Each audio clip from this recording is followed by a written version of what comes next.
அனைவருக்கும் வணக்கம். 3ஆம் ஆண்டு இளங்கலை 3ஆம் ஆண்டு தமிழ்துறை மாணவிக்கான திறன்சார் பாடம் 19T5 SB3 தமிழ் மருத்துவம் என்ற தாளில் இயற்கை மருத்துவம் தரும் நல்வாழ்வு என்ற தலைப்பில் அமைந்த அந்த பாடப்பகுதியை தான் நாம் இன்று பார்க்க இருக்கிறோம். நோயற்ற வாழ்வே குறைவற்ற செல்வம் என்பர். நமக்கு மிகவும் தெரிந்த மருத்துவ முறைகள் அப்படின்னு சொல்லும் பொழுது சித்த மருத்துவம், ஆயுர்வேதம், ஹோமியோபதி, அலோபதி என்று சொல்கிறோம். இதுல சித்த மருத்துவம் இயற்கை பொருட்களோடும் இயற்கையோடும் தொடர்புடைய மருத்துவ முறையாக இருக்கிறது. நம்முடைய உடலை வளப்படுத்தக்கூடிய உணவு முறைகள், அது மாதிரி நம்முடைய உடலை ஆரோக்கியமாக வைத்துக்கொள்ள மனதை எந்த அளவுக்கு நாம் கட்டுப்பாடோடு வைக்க வேண்டும் அப்படின்றதெல்லாம் அந்த மருத்துவ முறைகளை நமக்கு தெளிவாக சொல்லப்படுகிறது. கீரைகள், காய்கள், கனிகள், மலர்கள், பஞ்சபூதங்கள், நல்லெண்ணம், நற்செயல்கள், உடற்பயிற்சி, உணவு உண்பதில் மனக்கட்டுப்பாடு, அதிக அளவு உண்ணாமல் அளவான உணவு சரியான நேரத்தில் உண்ணக்கூடிய இந்த முறை, இவைகளை நாம் பின்பற்றும் பொழுது நம்முடைய உடம்பும் மனதும் ஆரோக்கியமாக நீண்ட ஆயுளோடும் நாம் வாழ முடியும். அது மாதிரி நம்முடைய உணவு முறை எப்படி இருக்க வேண்டும் அப்படின்னா, சரியான நேரத்தில் அளவான உணவு உட்கொள்ள வேண்டும். ஒரு உணவு சாப்பிட்டு அது ஜீரணமான பிறகுதான் அடுத்த உணவை நாம் உட்கொள்ள வேண்டும் என்பது சித்த மருத்துவர்கள் கூறக்கூடிய மருத்துவ முறை. இதை திருவள்ளுவர் அழகாக நமக்கு குறிப்பிட்டு சொல்கிறார். மருந்தென வேண்டாமாம் யாக்கைக்கு அருந்தியது அற்றது போற்றி உணின் என்று சொல்கிறார். ஜீரணமான பிறகு நாம் உண்டோம் என்றால் மருந்தே நமக்கு தேவையில்லை, நம்முடைய வாழ்நாளும் நீடித்து வாழும், நோயும் நமக்கு அணுகாது என்பதை அவர் அழகாக குறிப்புகளாக சொல்கிறார். அடுத்து நாம் பார்க்க இருக்கிறது முப்பிணி என்று சொல்கிறோம். முப்பிணி நோய்கள் அப்படின்னு சொல்லும் பொழுது வாதம், பித்தம், கபம். நம்முடைய உடம்பு இந்த 3 நாள் தான் இயங்குகிறது.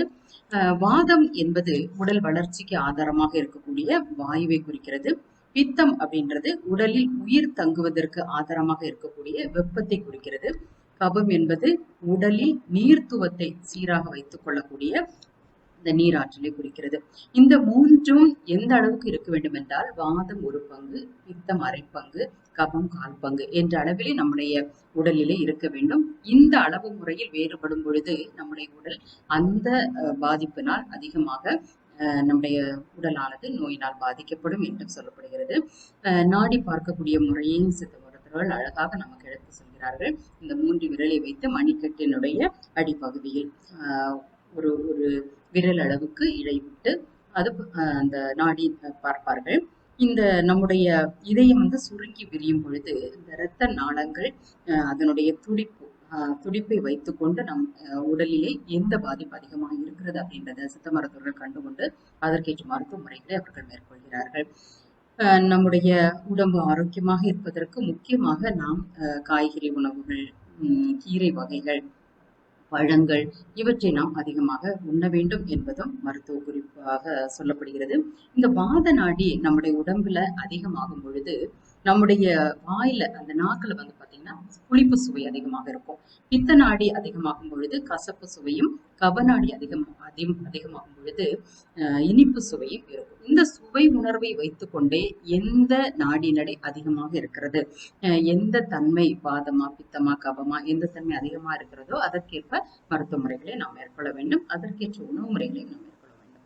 இதை முப்பிணி அப்படின்னு சொல்லுவாங்க. முப்பிணி இந்த 3 சரியான அளவுல செயல்படணும் அப்படின்னா நாம் சாப்பிட வேண்டிய சில உணவுகள் இருக்கிறது. பழங்கள், வேக வைத்த உணவு, கேரட், இஞ்சி, பீட்ரூட், கீரை வகைகள், மணத்தக்காளி இவற்றை அடிக்கடி உண்ணும் பொழுது நம் இந்த 3ம் என்ன செய்யும் அப்படின்னா சமநிலைப்படும் என்று சொல்லப்படுகிறது. இதை அழகாக ஒரு பாடல்ல சொல்வாரு. மாலை இஞ்சி கடும்பக சுக்கு, காலை மாலை கடுக்காய், மண்டலம் தின்றால் கோலை குஞ்சி குறுகி நடப்பவர், கோலை விட்டு குழாவி நடப்பவர் என்று ஒரு பழம்பாடல் நமக்கு எடுத்து சொல்லுது. இந்த 3ஐயும் நாம் இந்த 3 வேளைகள்ல நம்ம பயன்படுத்தும் பொழுது நம்முடைய ஆயுள் நீடிக்கும். அதே நேரம் உடல் உறுதியோடு அதிக வாழ்நாளில் நம்மை ஆற்றலோடு செயல்பட வைக்கும் அப்படின்றதும் குறிப்பாக சொல்லப்படுகிறது. இன்னொரு பழம்பாடல் நமக்கு எடுத்து சொல்லுது.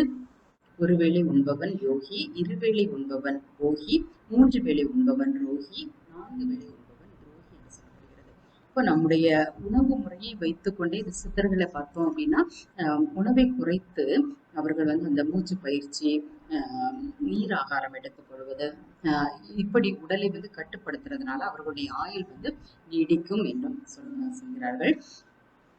இது முக்கியமாக நம்முடைய உடம்புல வாதம் வந்து அதிகமாகும் பொழுது என்ன ஆகுது அப்படின்னாக்க மூட்டு வலி,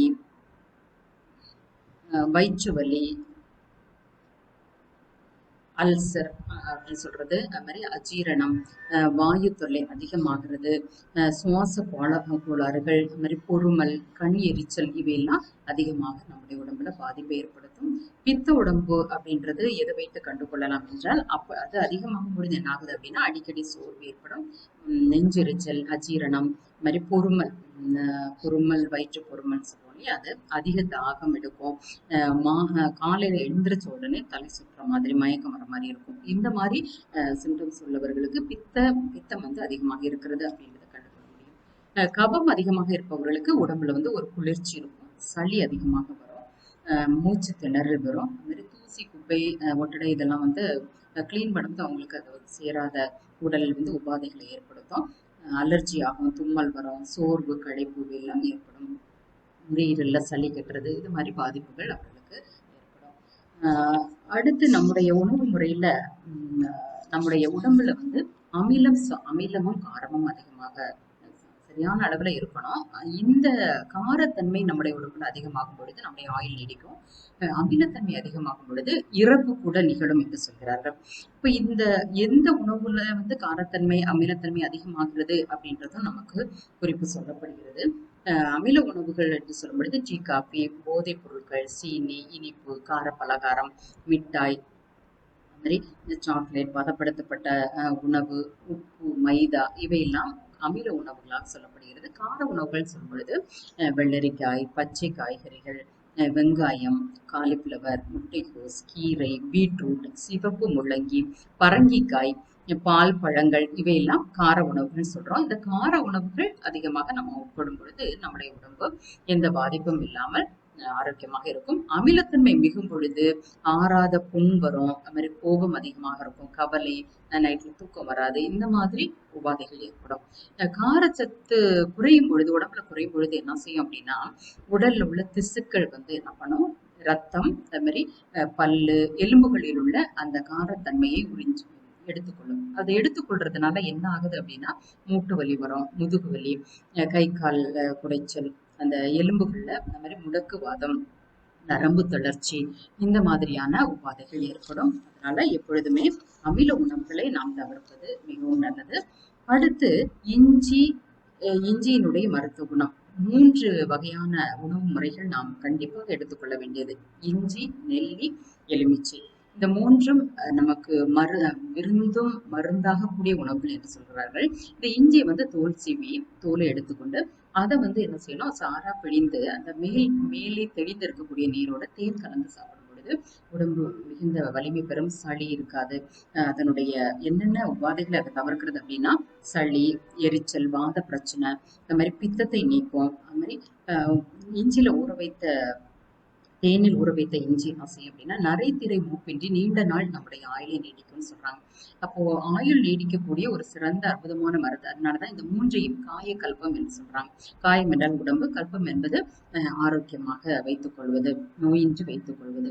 இந்த 3ஐயும் நாம் எடுத்துக்கொள்ள வேண்டும். எலுமிச்சை அப்படின்னு பாத்தீங்கன்னா அதுல வெப்பு நோய், வாந்தி, அல்சர், எரிச்சல், மயக்கம், நீர்வேட்கை, வெறி, கண் நோய், காது வலி இவையெல்லாம் விலகும். மாதிரி பவளப்பருப்பத்தோட இதை சேர்த்து சாப்பிட்டோம் அப்படின்னா நுரையீரல் புற்றுநோய் கூட விலகும். அது மாதிரி காலரா, வயிற்றுப்போக்கு, சாப்பிட்ட உடனே மலம் கழிக்கக்கூடிய இந்த செரியாபிடிச்சுன்னு சொல்லக்கூடிய இந்த நோய்கள் எல்லாம் விலகும் எலுமிச்சை சாப்பிட்டார். அது மாதிரி நெல்லி அப்படின்னு சொல்லும் பொழுது அது வந்து சிறந்த வெப்பம் அகற்சியாக இருக்கிறது. சிறுநீரை பெருக்கி மலத்தை வந்து வெளியேற்றும். அது மாதிரி குடல் வாயு அதை அகற்றும். மயக்கம், பீனிசம்னா சளின்னு சொல்றாங்க, சளிக்கட்டு, தலை சுற்றுறது, வயிறு தொடர்பான நோய்கள், மேக நோய், இரத்த சோகை, மூலம், இரத்தப்போக்கு இந்த மாதிரி நோய்கள் எல்லாம், வாய் தொல்லையினால் வரக்கூடிய நோய்கள் எல்லாம் நீக்கக்கூடிய ஆற்றல் இந்த நெல்லியில் இருக்கிறது. இப்படி இந்த மருத்துவ பயனுடைய அடுத்து மருத்துவ பயனுடைய மூலிகைகள் அப்படின்னு பார்த்தோம் அப்படின்னா, அதுல அருகம்புல் மிகச்சிறந்த ஒரு மூலிகையாக இருக்கிறது. ஒரு கைப்பிடி அளவு அருகம்புல்லோட அதை வந்து நன்கு தண்ணியில போட்டு சுத்தப்படுத்தி தண்ணியில போட்டு அதை வந்து சமூலம் எடுக்கணும். சமூலம் சொல்லும்போது வேர் முதல் நுனி வரைக்கும் அதை எடுத்து சுத்தப்படுத்தி ஜீரகம் இட்டு அதை நல்லா கொதிக்க வச்சு நம்ம சாப்பிட்டோம் அப்படின்னாக்க நம்முடைய இதய கோளாறுகள் எல்லாம் விலகும், மாரடைப்பு கூட விலகும் என்று சொல்றாங்க. புற்றுநோய்க்கு ஒரு சிறந்த மருத்துவ குணமுடையது. 50 கிராம் அரைச்சு பாலோட சேர்த்து சாப்பிட்டோம் அப்படின்னா ரத்த மூலம் கூட சரியாகும். அடுத்தது கரிசலாங்கண்ணி. கரிசலாங்கண்ணியில வந்து 2 வகை இருக்குது. மஞ்சள் நிறப்பு, வெள்ளி நிறப்பு உடைய கரிசலாங்கண்ணி. இது ரெண்டுமே நமக்கு ஆரோக்கியம் தரக்கூடியதுதான். இதை வந்து சாரெடுத்து நல்லெண்ணெய் அல்லது தேங்காய் எண்ணெயோட சேர்த்து கொதிக்க வைத்து தலையில தேய்ச்சோம் அப்படின்னாக்க முடி நன்கு வளரும்.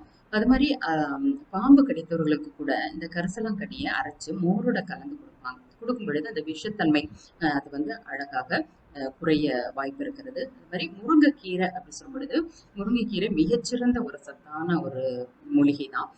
இது வந்து என்ன செய்யும், பித்தத்தை போக்கும், தாதுவை வலுப்படுத்தும், நீரிழிவு நோய்க்கு நிவாரணம் கொடுக்கும், கொழுப்பை குறைத்து உடலை ஆரோக்கியமாக வைத்துக் கொள்ளும்.